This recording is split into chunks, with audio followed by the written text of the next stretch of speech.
Hello everybody. So last video I told you I had a box of tools that didn't need a lot of work, so I could pop another video out quite quickly, which I've tried to manage.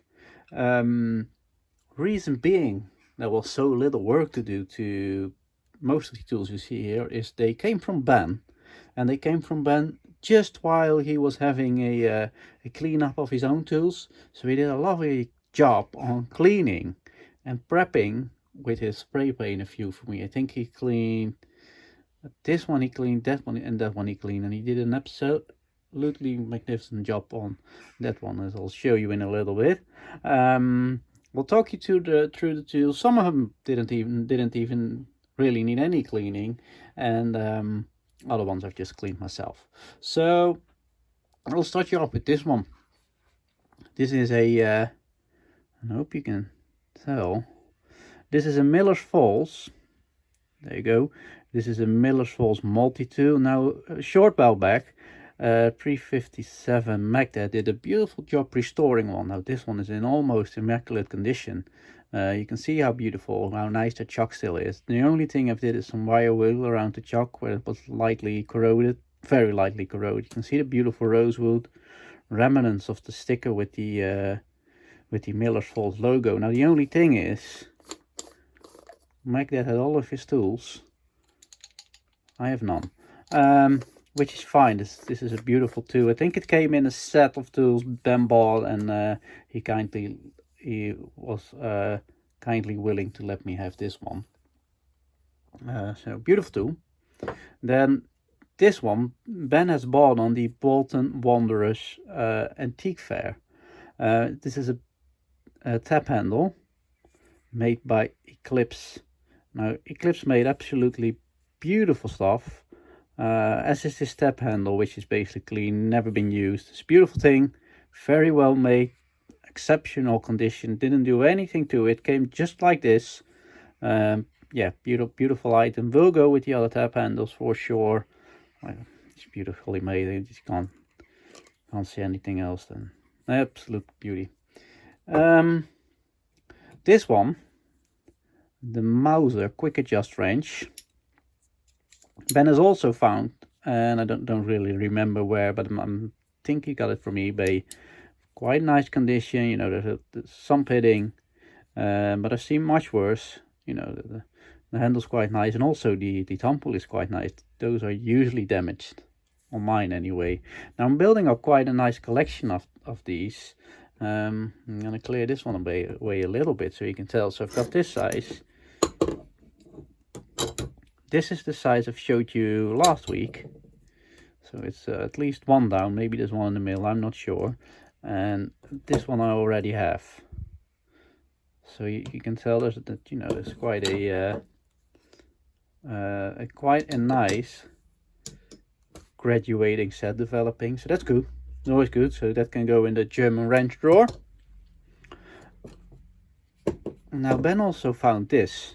So this is a Terry spanner, but they obviously made them, like the Terry screwdriver actually, but it's made by Terry, but they made them for other companies as well. So this is a Stephanus, it says motor belting. I don't know anything about Stephanus, but I do know this is the original Terry, like Terry made them. And I've also got this one, which has some Dutch heritage. This is a Dutch hardware store basically. As you can see, Terry's. This one is actually marked Terry's, but this is a Dutch hardware store that I can advertise on. So I'm building up, you know, quite a nice set of different little Terry screwdrivers, you know, pocket screwdrivers, really nice things. I like those. As you can see, everything's, you know, everything came from Ben basically. Ben was having a clear out, and he was getting rid of this little snap-on ratchet, though it's, you know, the size you expect it to be 1/4 inch, but it's 3/8 socket. It was a little bit stuck, but as you can tell now it's all smooth again. So I took it apart, serviced it, cleaned it, got some new grease in it, then polished it and applied some new cold bluing to the black parts. I think alright can go in the spanner drawer now, in the ratchet drawer now.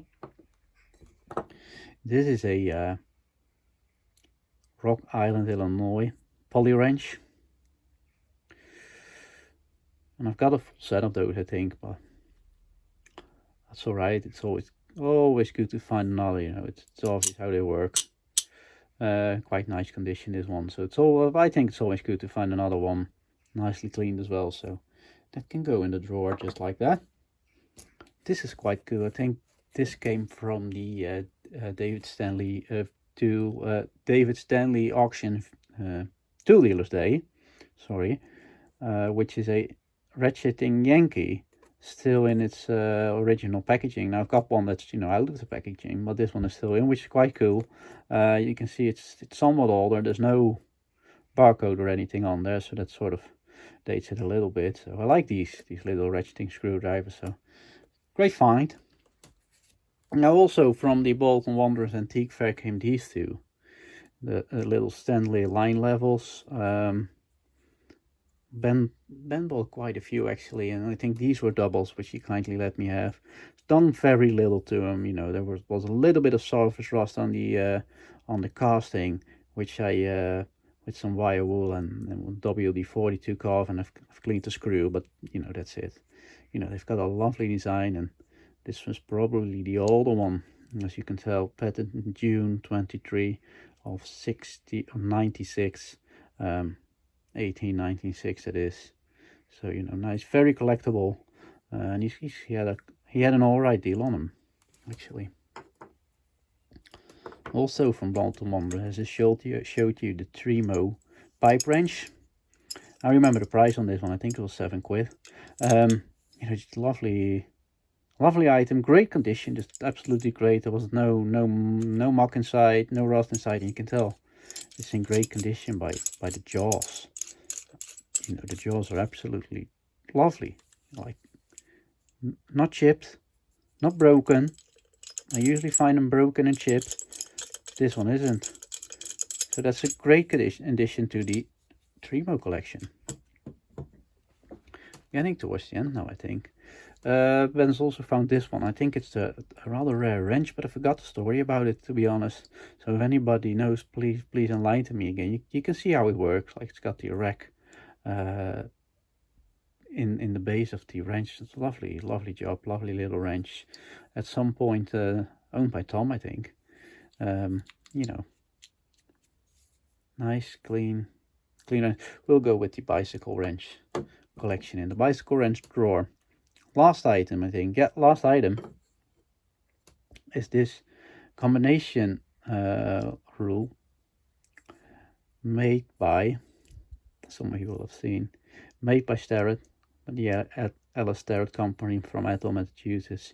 Now, this one I cleaned a little bit. I've cleaned the knob, and I've cleaned the rule itself. They weren't particularly dirty, just a little bit. They could go with some cleaning. I'm not really sure if I want to take it a step further, because this looks like the original Japanning, but I've been cleaning it, and it's just, to be honest, it's mostly baked in rust. I've cleaned a lot of it out already. But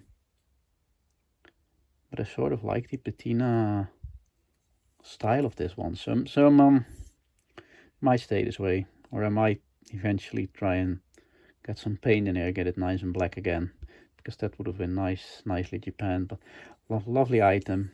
You know, the level still. See if we can get a bubble in the picture. Yeah, so the bubble's still there, so the level isn't broken.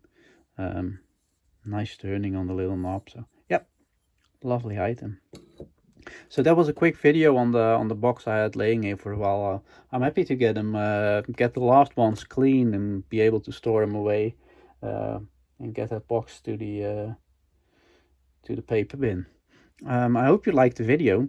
Let me know if there was anything you liked. I love it if you leave me a comment.